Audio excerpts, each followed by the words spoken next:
Welcome to Detangle, where we untangle the complexities of life one conversation at a time. I'm your host, Dr. Kinjal Goel, a psychologist and a writer. Our guest today is the leading lady of fashion in India, Miss Anita Dongre. Starting off small, Anita now has an employee base of over 2,800 individuals and thousands of independent artisans working towards a sustainable business practice. The seventh most Googled fashion designer worldwide, she has also been featured on various prestigious lists, including Forbes 50 over 50 and Forbes India's list of most powerful businesswomen. For me, she is the ultimate inspiration, so she is a member of PETA, and her products and clothes are 100% vegan and cruelty-free. Welcome to Detangle, Anita, and thank you so much for joining me today. Thank you so much for this very kind introduction. Well, Anita, there's so many things that I want to ask you about your label, about your work, your journey. Let's get started with the questions and let's see where they lead us. Sure.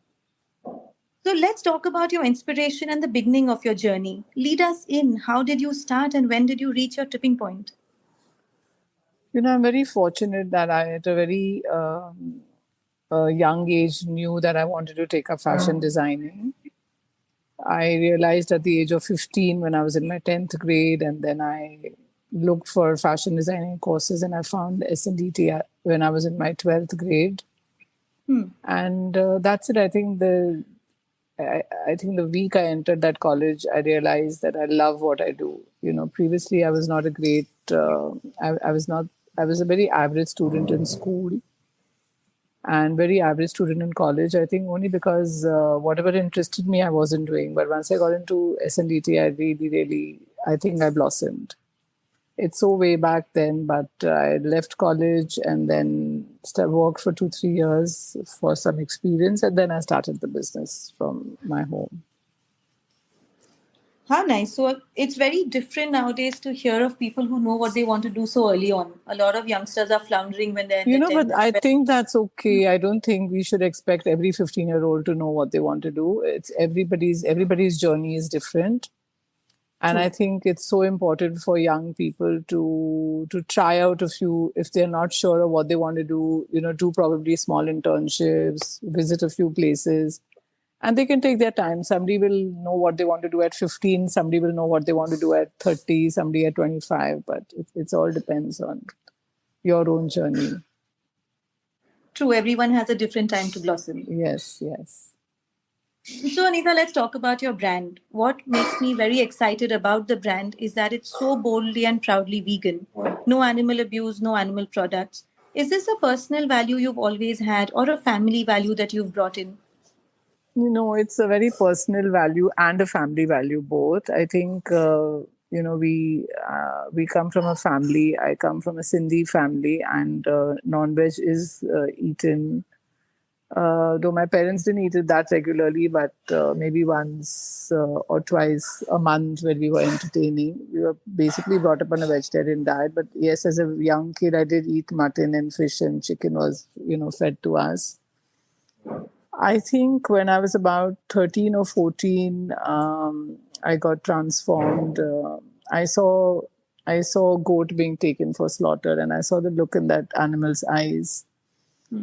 So much of fear and so much of pain, and I don't think I could ever eat after that. And then most of my siblings, all of us became vegetarian. Some of us are vegan, some are vegetarian. And since then, I just have a deep love for animals because they don't have a voice.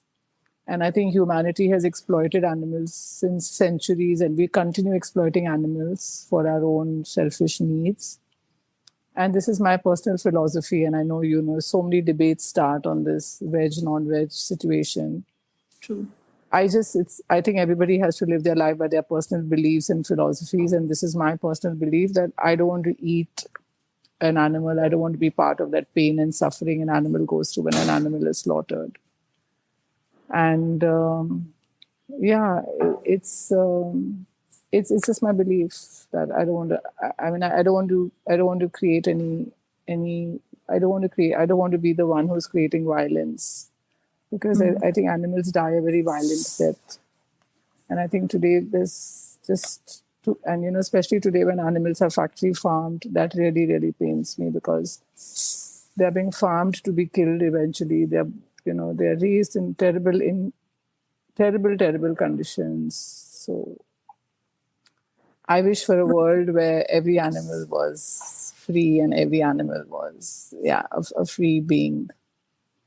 It's quite encouraging in the international market also now. I have not bought leather in the last 10 years, Thank but you. there were no options, earlier. Now you Yeah, the walk into leather an industry is international a brand. huge abuser of animals. No, but now you see a lot more options, even in the larger luxury brands. Now there are so many vegan options, which were missing, a few years ago. So I think we're all headed in the right direction. Yeah, and that's what we are also doing in the brand. We are in constant touch with manufacturers who are making alternates to animal leather. And there's Hmm. so much research going on in this field. Leathers from mushroom, leathers from raised different pineapple stem, a lot of fruits wastage is being converted into leather. So I don't think we need to use animal leather. There are a lot of alternates now available, and there are a lot more going to come. And all these new materials almost look like and feel like and have the same properties as animal leather. So one doesn't really need to buy animal leather, buy an animal leather bag to look fashionable, because I don't think another animal's pain should be your something that you flaunt. I couldn't agree more. Let's talk about emotional and personal space. Does this reflect in your designs? Has there been, let's say, a collection that reflected how you were feeling in the few months prior? Oh, absolutely. I think as a woman designer, and a very emotional human being for that matter, Hmm. I I think for me creation is an emotional process. I think it. I think design has to come from within, and it's a combination of from within. It's a combination of observing what's happening around you. It's a combination of taking inspiration from around you, but then ultimately it comes from what you feel within you. What do you want to, how do you want to express what you're feeling currently? And which is why it keeps evolving, it keeps changing, and which is why I find design very, very exciting. Whatever you do tomorrow, you don't, what you're doing tomorrow, you've not done today. Every day is a different day. So basically saying you can't be the same designer twice. What you are today, you're not tomorrow, and you will not. Absolutely, absolutely. You're growing, you're evolving, and in that sense, your designs will always reflect that change you are going through within as a person yourself. How lovely. So let's talk about what fashion does to the people who consume it. Now, there are two very different things that can happen. It can empower people, it can also make people body conscious at times. So, what are your thoughts on this? I mean, how do you distinguish that one should feel empowered and not conscious? I think that this is the most exciting part of my job. I think what really really makes me happiest is when I created a design and I happen to be at one of my stores and I see somebody wear it, and Hmm. the emotion that goes through that person's mind at that time. When I'm in the store and I see a to be bride walk in and find her dream lehenga, and she wears that and she comes out of that trial room, and what she feels, or when it's a young girl of 18, 19 who's buying her first lehenga.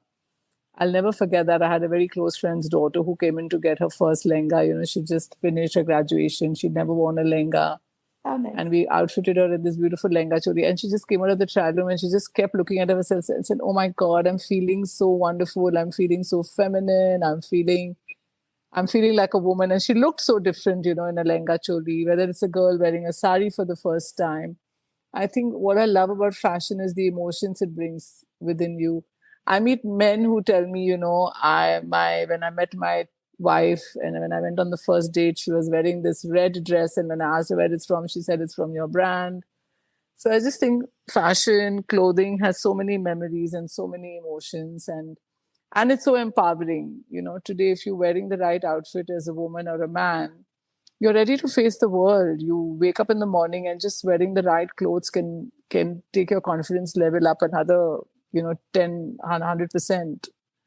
So clothing is empowering. Clothing is gives you confidence, and clothing makes you feel good. A well cut garment just makes you feel wonderful about yourself. It makes you feel you can take on the world.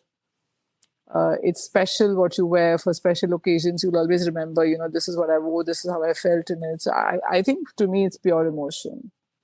And then today, as a maker, I just feel that, what am I? I'm just a catalyst between. I try to work with a lot of women artisans. I try as far as possible.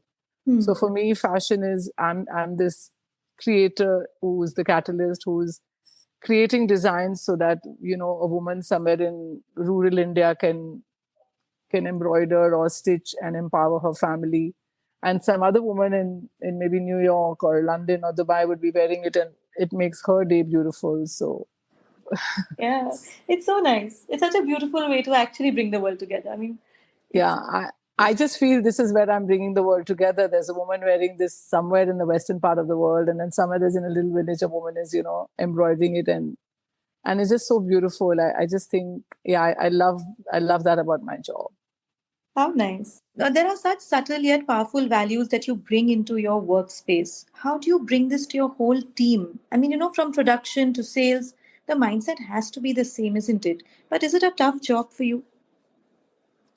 Well, it's not a tough job because I think as a founder, you should first of all lead by example. And now that the organization is so large and it's not a small, it's not a one-store business where I could, talk to the teams personally and tell them how I would like them to conduct themselves. But we have trainers who train the front end people, and I must say they do a fantastic job of it. And I've always told the trainers and I've always told my front end team that everybody who walks into the store, you have to treat them as a guest in your own house. You have to make sure that they're very well looked after and taken care of. And I think the glowing comments we get on our customer care IDs is just proof of that. We get the most amazing reviews where they say that, we were so well looked after. And I'm just so proud of my team when I read reviews like that. So one tries to ensure that everybody follows this. Is there something that you learned, which probably you didn't learn in college, about the deep connection between fashion and the mind? Let's say with color or with style. Do certain colors evoke certain emotions? What's your take on this? In college, I was too young to understand the direct relation between emotion and fashion. I mean, Hmm. obviously, I just went there to study as a student, and I was so new to that world. But over time, obviously, one has understood that colors have their own, have their own emotion. How I'm feeling is important to fashion. That's something one I discovered much later. As you evolve, you discover this. True. So, if I were to ask you to give your 20-year-old self some advice, maybe a younger self some advice, personal, professional, either, what would it be? I know. I mean, there's so much I would have done. I mean, there are definitely things I would have done differently. But I suppose you're meant to make a few mistakes, and that itself becomes your own learning and your own journey. Because I don't think anybody's journey can be one smooth ride. I think our lives are meant to be a little bumpy and have a few twists and turns, and probably that makes them exciting. If everything went smooth, it would probably get boring. So I have made my share of mistakes when I think back, but I've learned from those mistakes. And I just think a wise person tries and avoids making that same mistake twice. No? True. We all have to learn. I mean, anybody can tell you what they can tell you, but I think go through, till you don't make your own mistakes, it's never a learning. You have to experience all that yourself to know that I could have done this better. But all in all, I'm blessed and fortunate. It's been a great journey, and I still have a long way to go. I'm grateful for everything that's come my way. I mean, I know I've put in a lot of hard work, but I think everyone works hard. But I think sometimes there's a divine grace that comes in and makes things happen, and I'm always mindful and grateful for that divine grace. I think this attitude of gratitude is very important. No matter how big you are as a company or how small you are as a company, gratitude towards everything just elevates the experience of work, isn't it? Absolutely.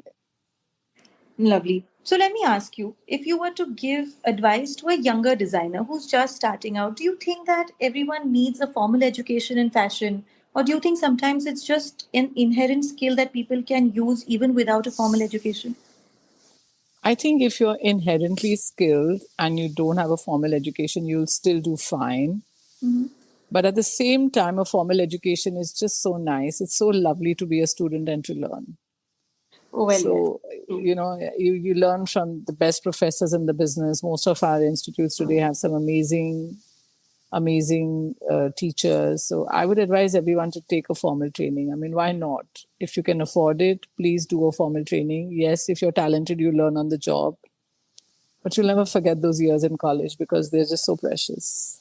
Well, that is a really nice perspective because you can never be a student at that age again. Yeah. And just enjoy being a student and enjoy learning and, enjoy speaking to your teachers because that's never going to come back. You're going to miss all of this. I agree. So let's talk about the authority gap.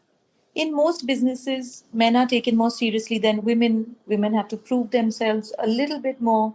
You have to speak a little bit louder to be heard. Do you think this also exists in the fashion business? Absolutely, it does. It just exists everywhere, regardless of what profession you're in. I think it's such deep conditioning in our country that, or in the world all over, not just in our country. I think this is a problem faced all over the world. And I think now the times have changed and now women are more and more in the workforce and this, everyone is talking about gender equality. And I think there's so much change that has happened in the last decade and so much more will happen in the coming years. But there definitely is a difference. And it's just so sad that women have to work twice as hard, but they do to prove themselves. I mean, they're anyway doing a double job. They're anyway looking after the home, and there's just no gender equality because the woman is expected to even run a home. And if she wants a career, she's, got to still do that end of it. So I think really what we all have to aim for is when it's a gender equal world where the man also takes responsibility in the house. If both both of them are working outside the house too. Actually, there is no way around it. I mean, we can't expect anything to come about unless this happens. We're getting there. I think the last decade has been so much change has come in. True. So I had this very funny experience recently. Just last week, I was getting an email from a company where we were collaborating on something, and they kept referring to me as sir. Now, because they were an international company, I gave them the benefit of the doubt. They would refer to me as Dr. Goel and sir, so I corrected them that I'm a lady and I go by she, her. So immediately they started referring to me as ma'am, but they removed doctor. So I was then only Kinjal, although my credentials remained the same. But they just did not use the title anymore. Then I had to correct them again that you have to use my correct title. So I think this is very inherent. A woman gets a first name. True. Absolutely true. Well, we hope that this changes soon enough. So tell me very personally, what parts of fashion excite you the most and what is the most heartbreaking part of this work?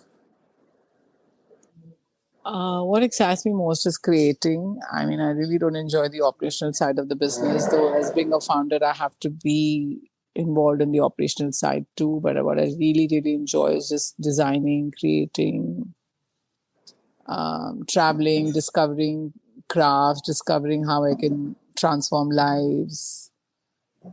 Heartbreaking, there are so many things that are heartbreaking. Heartbreaking is sometimes when our designs get ruthlessly copied by copycat brands and are sold at 1/10 of the price. I mean, designs that one labors over for 1 year to create, say, a print or an embroidery, and it gets copied on within minutes of it appearing on Instagram. That breaks my heart because original design has to have a value. You've spent months and months doing that, and it's so easy and so quick to copy. And then what breaks my heart is when customers go buying those copies, knowing it's an Anita Dongre copy. That truly breaks my heart.